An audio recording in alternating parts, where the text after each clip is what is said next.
चेहरे से मुतासिर करने की कोशिश करें, पैसे देके होदा देके आप आ जाओ बोल के बोले।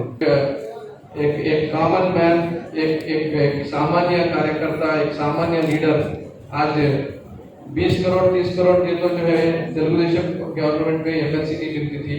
1 रुपया नहीं से वैसा खिदमत करने वाला आदमी खिदमत करने के वास्ते अगर तैयार है, सर्विस सोशल सर्विस करने के वास्ते तैयार है, तो 1 रुपया नहीं से విలువల్ని పెంచే విధంగా ఎవరైతే పని చేస్తారో వాళ్ళని గుర్తించి ఈరోజు గౌరవ ముఖ్యమంత్రి వర్యులు శ్రీ వైఎస్ జగన్మోహన్ రెడ్డి గారు మా అన్నలో ఉండే మంచి క్వాలిటీస్ ని చూసి, ఆయన సోషల్ సర్వీస్ కమిట్మెంట్ ని చూసి, ఆయన మంచి వ్యక్తిత్వం ని చూసి ఈరోజు దేవుని ఆశీర్వాదంతో మా అన్న సహకారంతో ఎమ్మెల్సీ కావడం అనేది ఇది మామూలు విషయం కాదు. చాలా పెద్ద పెద్ద హేమహేమీలు కోరుకుంటేనే ఎమ్మెల్సీలు రాని పరిస్థితులు మనం చూసాము. కానీ ఒక మనిషిలో విలువలు ఉన్నాయని చెప్పి చూసి గుర్తించి మా జగనన్న ఈరోజు ఆయనకు ఎమ్మెల్సీ ఇవ్వడం చాలా సంతోషకరంగా ఉంది. గౌరవనీయులు ఎమ్మెల్సీ ఇసాక్ గారి మాటలను చెప్పి కోరుకుంటున్నాను.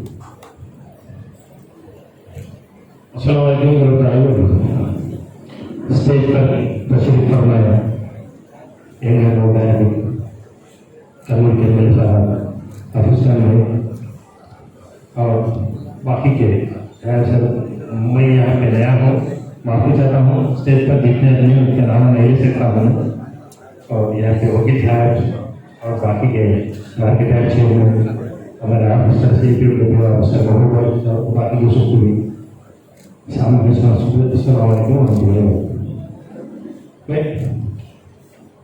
నేను 3 విషయాలు చెప్పదలుచుకున్నాను. ఫస్ట్, ఈరోజు చాలా సంతోషకరమైన విషయం ఏమంటే ఏపీ ట్రిబ్యునల్ మన కర్నూలు డిస్టిక్లో రావడం అనేది, ట్రిబ్యునల్ ఇక్కడికి రావడం అనేది చాలా సంతోషకరమైన విషయం. నాకు తెలిసి 35,000 ఎకరాలు చేసి దాదాపుగా 35,000 ఎకరాలు దాదాపుగా కర్నూలులో ఒక్కో ల్యాండ్స్ ఉన్నాయి. మనకందరికీ తెలుసు ఎన్ని అన్యాక్రాంతాలు అవుతా ఉన్నాయి, ఎన్ని కబ్జాలు అవుతా ఉన్నాయి, ఎంత కష్టపడతా ఉన్నారో అనేది తెలుసు. దానికి చాలా కారణాలు ఉన్నాయి. ఒక ఒక్కో ట్రిబ్యునల్ ఇక్కడికి రావడం వల్ల మనకు లీగల్గా ఫైట్ చేయడానికి ఈజీగా ఉంటుంది. ఎక్కడో హైదరాబాద్లో ఉంటే, నేను నంద్యాలలో ఉన్నటువంటి జామియా మసీదు ఒక 20 ఎకరాలు ఉంటే నేను హైదరాబాద్కి తిరిగేవాడిని. ఆ కష్టం ఏందో, ఆ లీగల్ ప్రాబ్లం ఏందో నాకు తెలుసు. దూరభారం ఉండడం వల్ల, మనకు ఇక్కడ ఉండడం వల్ల, కర్నూలు డిస్టిక్లో ఉండడం వల్ల ఎంతో అవసరం. అలాగే మనకు ఆల్రెడీ 3 హ్యూమన్ రైట్స్ కమిషన్ రావడం జరిగింది. లోకాయుక్త ఉపయోగంతో కూడా ఇక్కడికి రావడం. జగనన్న ఏదైతే చెప్పాడో అది ఖచ్చితంగా అమలు పరుస్తాడు. 3 రాజధానుల బిల్లు అనేక కారణాల వల్ల విత్డ్రా చేయడం జరిగింది. దానికి సో మెనీ రీజన్స్ ఉన్నాయి. ఎప్పుడు మనం రాయలసీమ వాళ్ళకు వెనకబడి కష్టాల్లోనే ఉన్నాం, మనకందరికీ తెలుసు. అలాగే మైనార్టీ సోదరులైతే ఇంకా అందరికంటే ఎక్కువ వెనకబడి ఉన్నాం. దానికి ప్రధాన కారణం చదువు లేకపోవడం, ఫైనాన్షియల్గా వీక్గా ఉండడము, మిగతా చాలా రీజన్స్ ఉన్నాయి. ఈ విషయాన్ని సంకల్ప యాత్రలో, ఆయన ప్రజా సంకల్ప యాత్రలో జగనన్న చూసి దగ్గర నుంచి చూసినాడు. కాబట్టి ఇన్ని ఫెసిలిటీస్ మనకు మైనారిటీలకు ఇవ్వడం చేస్తా ఉన్నటువంటి మహానేత మన జగనన్న.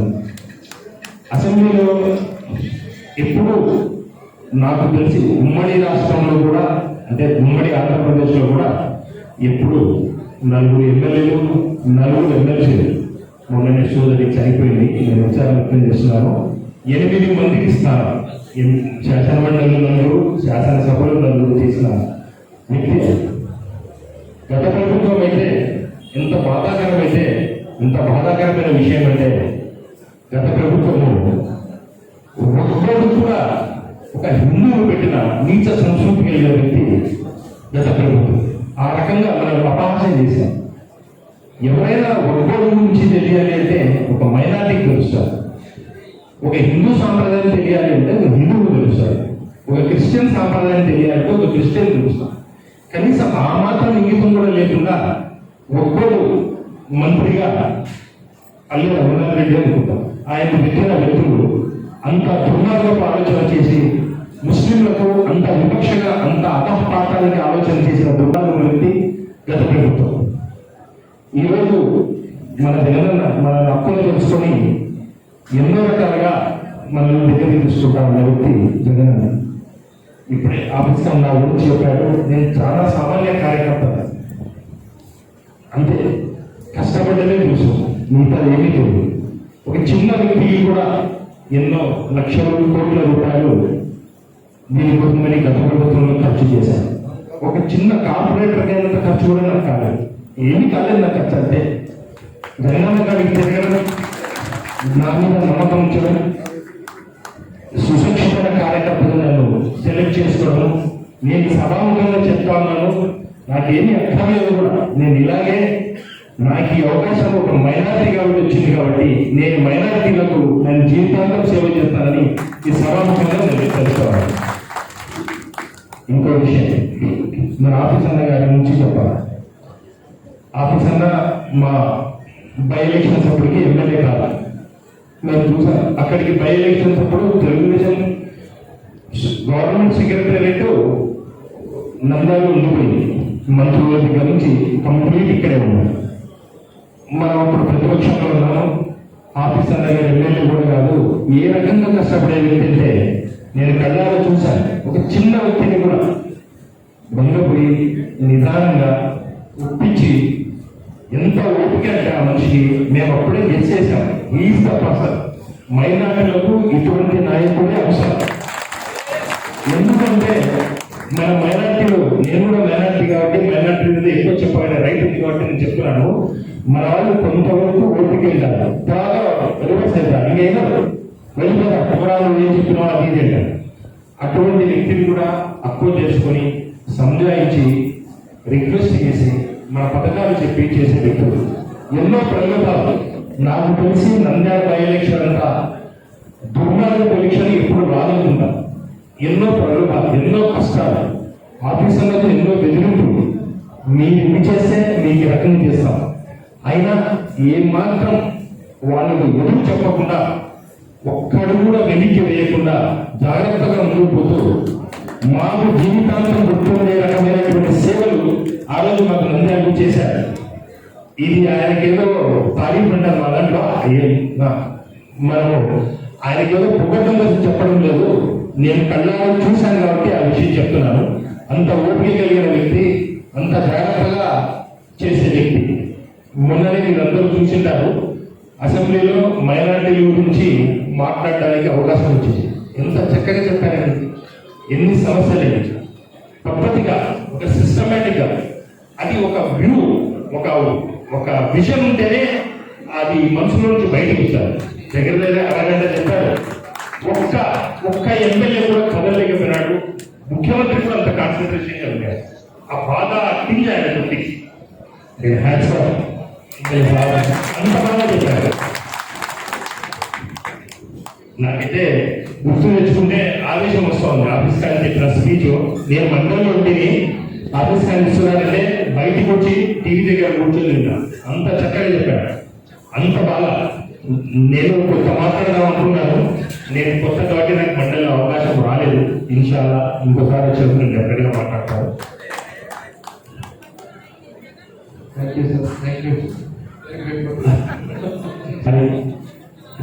నేను ఎప్పుడైతే ఆఫీస్ కార్డు గురించి చెప్పిన తర్వాత నేను ఒక 3 పాయింట్లు అనుకున్నా. ఒక పాయింట్ ఆ మైండ్ నుంచి వెళ్ళిపోయింది.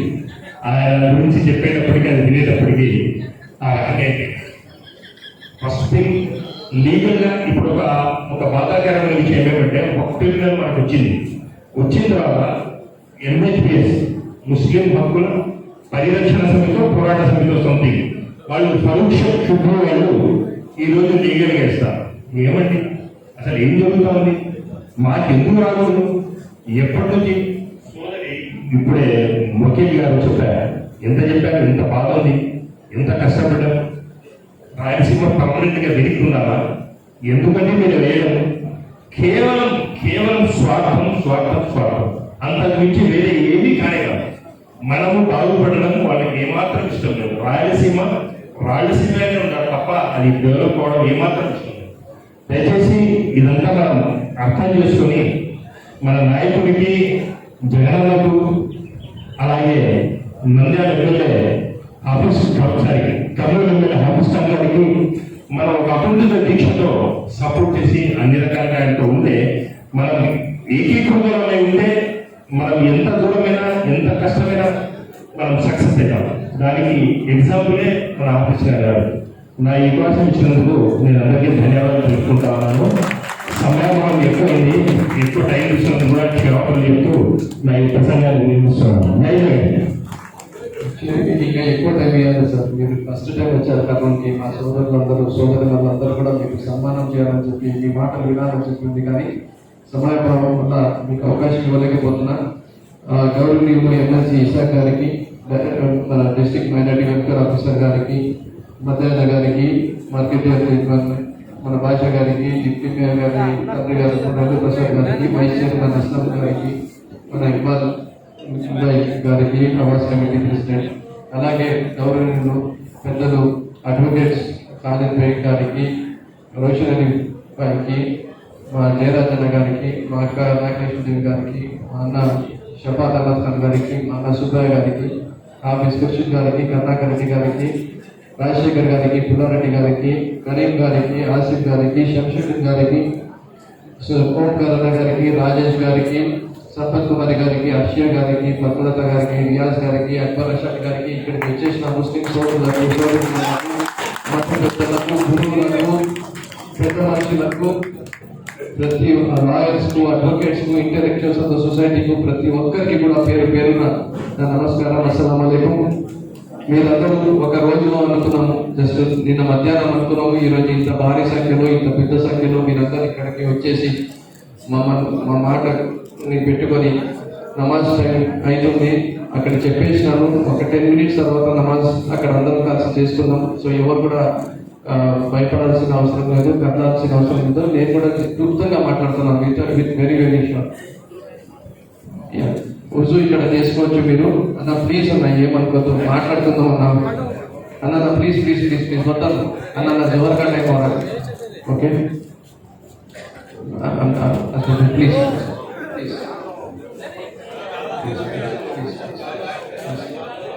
జోహర్కి నమస్కారం.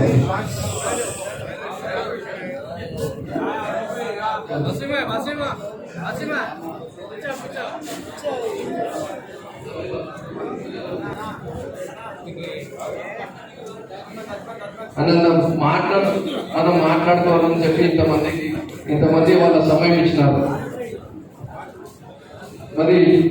మరి ముఖ్యంగా మబ్బోట్ ట్రిబ్యునల్ కర్నూలుకి నిజంగా ఎందుకు ఇవ్వాలి, ఏమవసరం మబ్బోట్ ట్రిబ్యునల్ కర్నూలుకి ఇవ్వడం, ఎందుకు ఇవ్వాలా కర్నూలుకి అంటే more than 60% of the cases మా కర్నూలు, అనంతపురం, కడప, చిత్తూరు, ప్రకాశము, నెల్లూరు, దాంట్లో మోర్ దాన్ 50% మన కర్నూలు, అనంతపురం, కడపలోనే ఉన్నాయి. అంటే more than 50% of the cases, 50% of the petitioners, 50% of the problems ఇక్కడే ఇదే ప్రాంతంలో ఈ 3 జిల్లాల్లోనే ఉన్నాయి. కానీ ఈరోజు వాళ్ళు ఇక్కడ నుంచి గుంటూరుకి పోవాల్సిన పరిస్థితి. మేము వక్ఫ్ ట్రిబ్యునల్ అడగడం తప్ప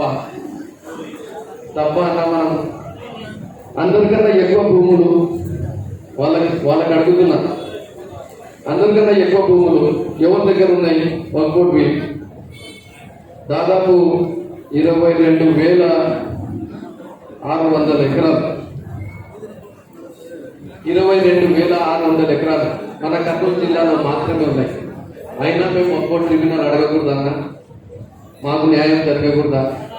ప్రతిదీ రాజకీయం చేస్తారు, ప్రతిదీ రాజకీయం దూరంలో మాట్లాడతారు.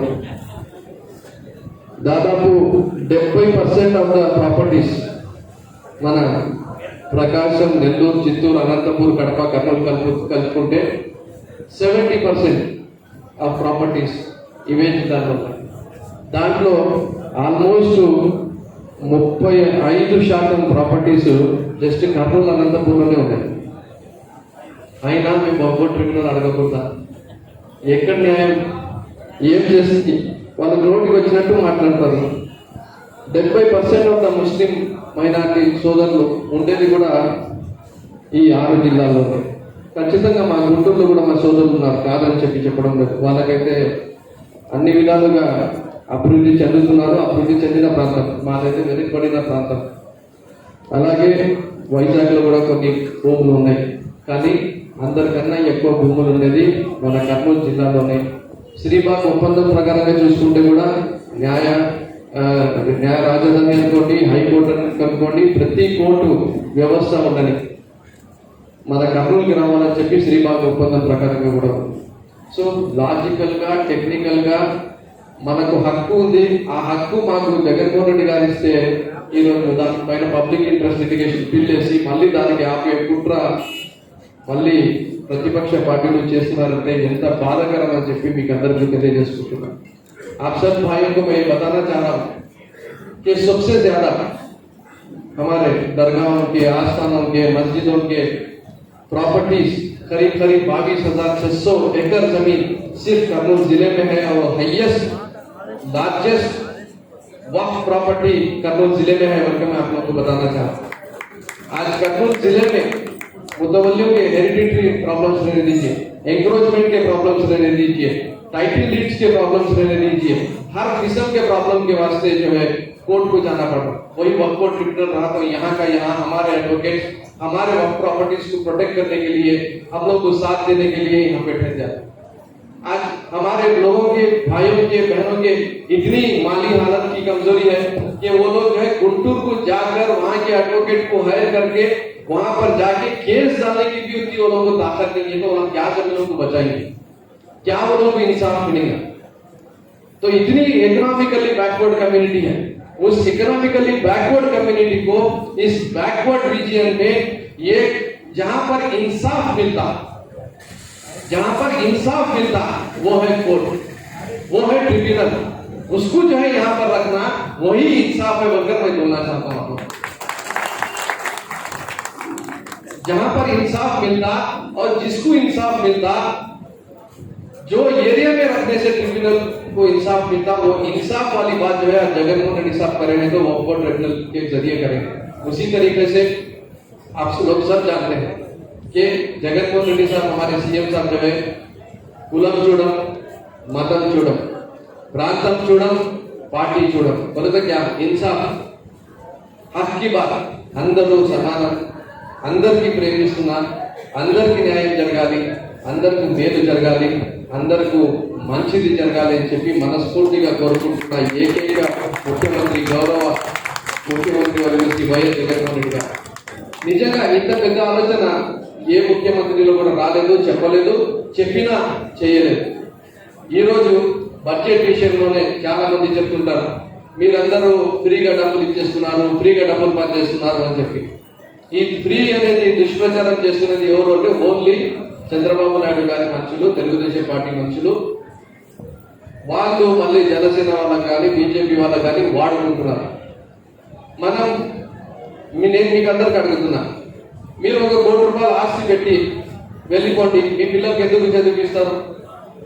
చదివియద్దండి. చదువు అట్లా చేస్తున్నారా? ఎవరన్నా ఏ కోటీశ్వరుడు అట్లా చేస్తున్నాడా?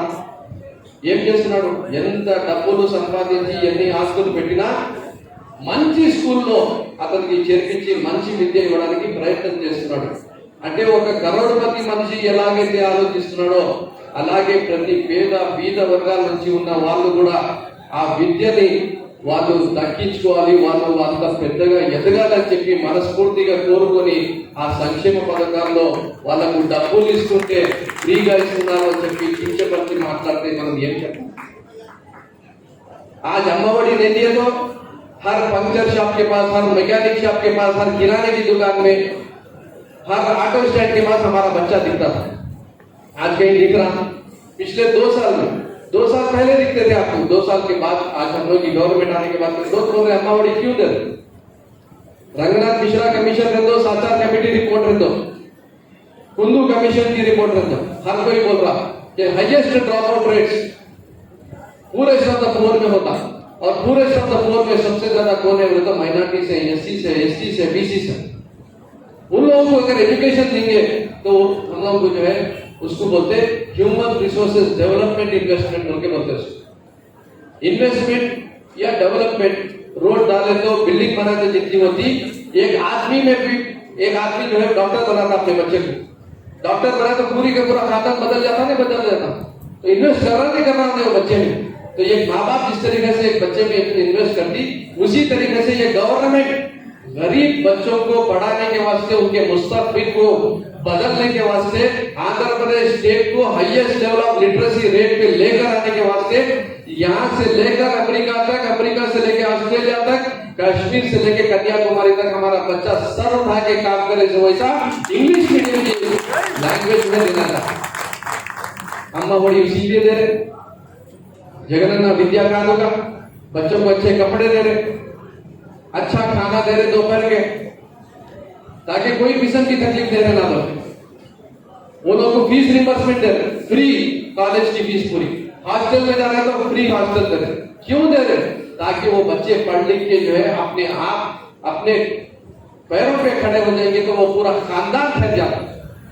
आज ये इन्वेस्टमेंट है, ये इन्वेस्टमेंट उसको बोलते हैं ह्यूमन रिसोर्सेज को डेवलप करने के वास्ते ये इन्वेस्टमेंट बना। 1 रुपया भी खराब नहीं हो रहा है। खराब कब होता? अमरावती बनाता हूँ, 50,000 एकड़ जो है मैं ले लेता हूँ, उसमें जो है 10-20 हजार एकड़ का मैं रियल एस्टेट कर लेता हूँ, पैसे आप लोग देना, टैक्स आप लोग देना, 1 लाख करोड़ रुपए वो लोग को देना, तो खाली रोडा में नालियां डाल के जो है लकीरा खींच के जो है मैं प्लाटा बेच लेता हूँ। वो करना सही है या गरीब लोगों को जो है गरीबी से निकाल कर उनको जो है हिम्मत ताकत देकर आगे चलाना सही काम है या गलत काम है? आप बोलो। कॉन्ट्रैक्ट करते, कॉन्ट्रैक्ट करें तो क्या होता? कमीशन आता। कमीशन किसके जेब में जाता? वो इस तेलुगुदेशम पार्टी के सीएम साहब को, उनके बेटे को, उनके मंत्रियों को, उनके एमएलए को, उनके आखिर तक उनका जो जन्मभूमि के कमेटी के लोग थे वहां तक कमीशन क्या। हमारी गवर्नमेंट आने का क्या करी? रिवर्स आप लोग वापिस दे देना पैसे, आप लोग रिवर्स टेंडरिंग। अगर गवर्नमेंट बोलती 1000 करोड़ का प्रोजेक्ट है तो कौन सबसे कम देगा उसको हम ना देते बोल के बने। माने लोग जो है 50 करोड़ 100 करोड़ रुपए कम डाल के, जबकि उन लोगों की गवर्नमेंट में कैसा था, 1000 करोड़ का प्रोजेक्ट है तो 1100 करोड़ 1200 करोड़ रुपए डाल के पैसे कमाने का काम बोला करते थे। आज आप लोग का 1-1 रुपया बचाकर वापिस आप लोगों को देने की कोशिश कर रहे तो हमारे ऊपर जो है इल्जाम बना। और कहीं ना कहीं आप लोग भी सुन रहे हो ऐसी चीजों में। मैं चाह रहा हूं आप लोगों को कि जो है तेलुगु न्यूज़पेपर्स में और सोशल मीडिया में पहले क्या होता था, आवाम जो है एक अफवाह फैलाती थी, आवाम अफवाह फैलाती थी तो न्यूज़पेपर वाले, टीवी वाले आके बोलते थे नहीं नहीं ये अफवाह है, ये गलत है, ये न्यूज सही है बोल के। आज हालत क्या है बताओ? पहले सोशल मीडिया में झूठ बोलाते, पहले पेपर में झूठ लिख डालते, पहले टीवी में जो है झूठ बोलाते, बाद में हमला जो है वो कीचड़ को जो है हमला धो लेते हुए बोलना बता रहे नहीं भाई वो जो है झूठ है, सच ये है बोल। तो आप लोगों सबको जो है मैं गुजारिश करता हूँ कि आज तक ऐसी कोई गवर्नमेंट नहीं आई थी और शायद ही नहीं आएगी शायद, जो इतना दिल वाला जो है सीएम आया है, गरीबों के साथ जो है इंसाफ करने वाला और इंसाफ को जो है मानने वाला और हर एक का कोई मजहब को देखने वाला नहीं, हर एक को जो है साथ लेकर चलने वाला, हर रीजन को साथ लेकर चलने वाला, हर आदमी के बारे में सही तरीके से सोचने वाला एक इंसाफ पसंद सीएम आया है। आप उनको जो है हमेशा दुआ करिए, उनका साथ दीजिए। मैं सिर्फ जो है आप कई लोग मेरे असेंबली की स्पीच देखे होंगे तो इसीलिए मैं उसके बारे में बार बार बोलना नहीं चाह रहा हूँ। मैं सिर्फ वक्फ के बारे में आप लोगों को बोल देता हूँ। हम वहाँ आने के बाद में जो है रीसर्वे कर, माने जो वक्फ के जमीना थे मगर कोई तरीके से छुपाए थे, उन लोगों को भी जो है मुर्दों को भी जो है खबर में से खींच के निकालते बोले दूसरा जो वो जमीनों को भी निकाल के हम जो है रीसर्वे कर। कोई गवर्नमेंट करी क्या भाई? फिर भी हमारे ऊपर जो है पत्थर फेंकते, कीचड़ फेंकते लोग। आज करीब 600 चिल्लर एकड़ जमीन वक्फ की जमीन ऐसी बोले तो यतीमों की यसीरों की जमीन के वजह हो गई। कोई भी आ सकता, कोई भी एंक्रोच कर ले सकता, कोई भी प्लॉट अंदर ले सकता, कोई भी बेच ले सकता, चले जा सकता। आज 600 एकड़ जमीन जो है जगनमोहन रेड्डी साहब की गवर्नमेंट वापिस ली है। 600 एकड़ जमीन, करोड़ रुपए जमीन को डालिए तो भी जो है 600 करोड़ रुपए हो जाता है। और आप लोगों को digitalization of the records, digitalization माने रिकॉर्ड्स कुछ गायब करते थे, वक्फ बोर्ड के ऑफिस में से रिकॉर्ड्स कुछ गायब करते थे, पूरे के पूरे रिकॉर्ड्स को जो है कंप्यूटराइज कर दे रहे, पूरे का पूरा सर्वे कर रहे हैं। और प्रोटेक्शन की बात बोले, बात भाई बहुत अच्छी बात है।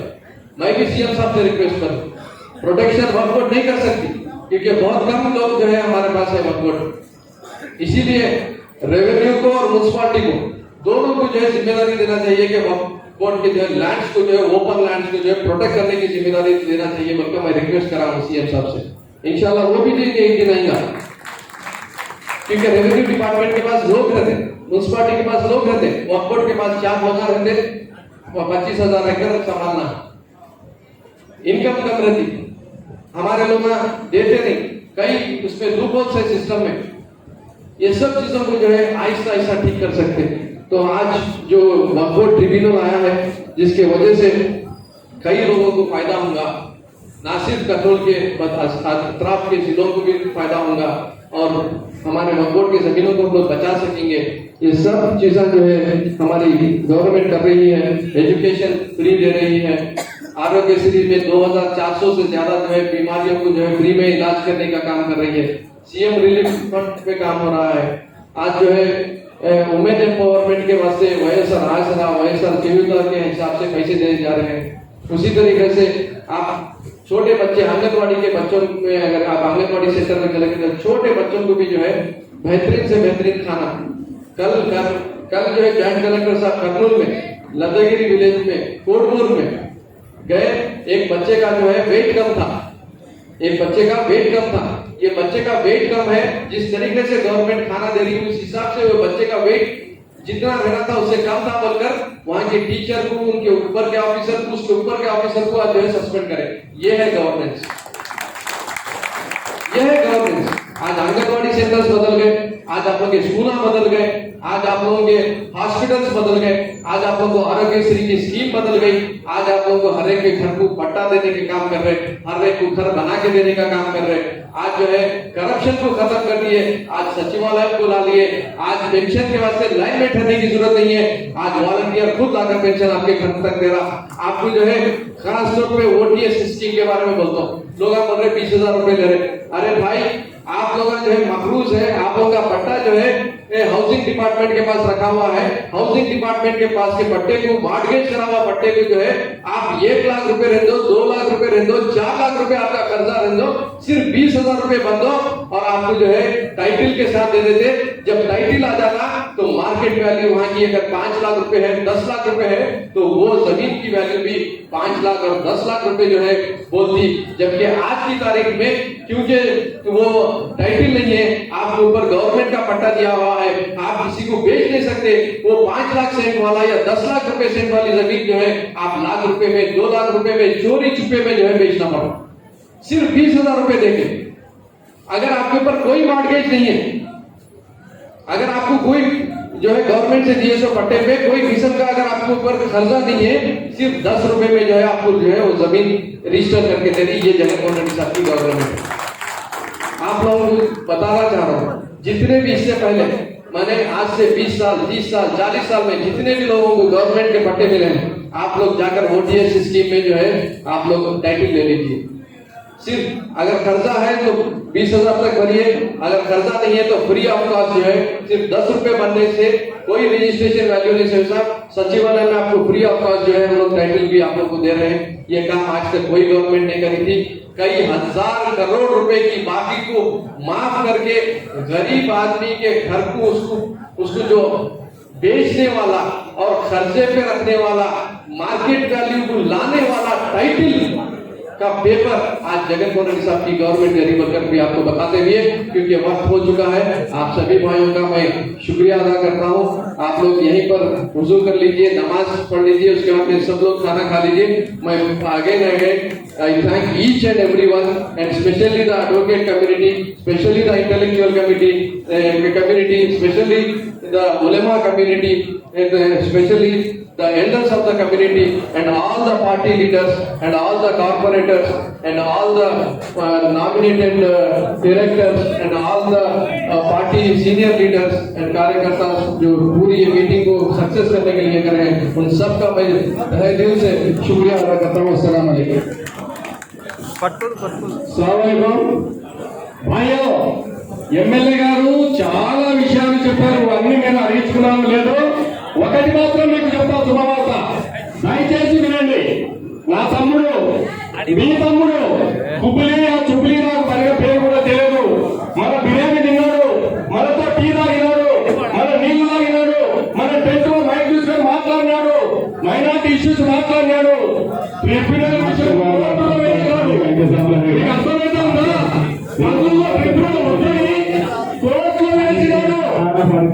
అర్థమైతే చెప్పకపోవడానికి దయచేసి ట్రిబ్యునల్ వద్దు కాదు, మా దగ్గర బిర్యానీ తిన్నాడు.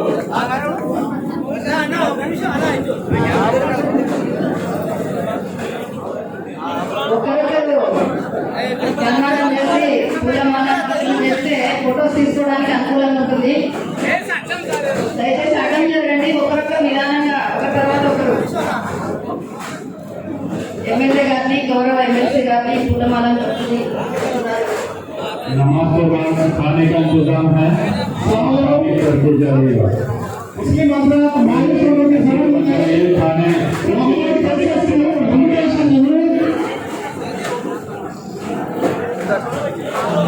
నాగలక్ష్మి గారు, జయరాజ్ గారు, అప్పటికే అందరూ దగ్గర రావాల్సిందిగా కోరుతున్నాం.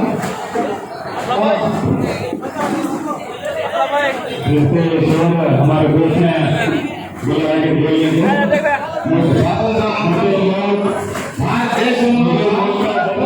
ये आंध्र प्रदेश వైఎస్ రాజశేఖర రెడ్డి రావాలన్న నది ప్రజాస్వామ్య రాజ్యానికి ఆదర్శవంతమైన ఈ ఆత్మ మళ్ళీ మన ఆంధ్రప్రదేశ్ ముఖ్యమంత్రి కావడం అనేది మనకందరికీ గర్వించదగ్గ విషయంగా భావిస్తున్నాము.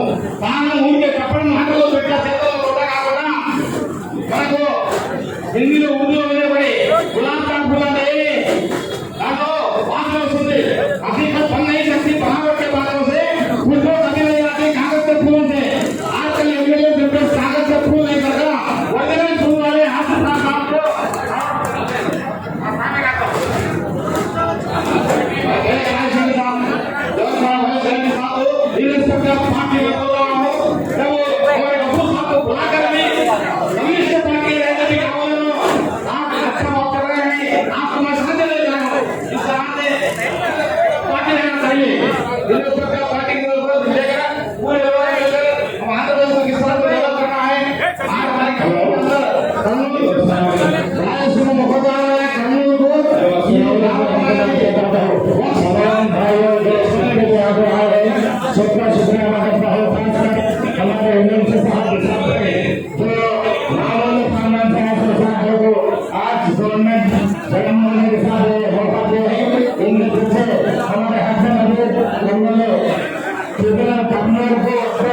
स्टेट का आना मामूली बात है। ये बहुत बड़ा कोशिश है हमारे एमएलए खान साहब, एमएलए हफीज खान साहब उसके पीछे इतने कोशिश कर रहे हैं। आप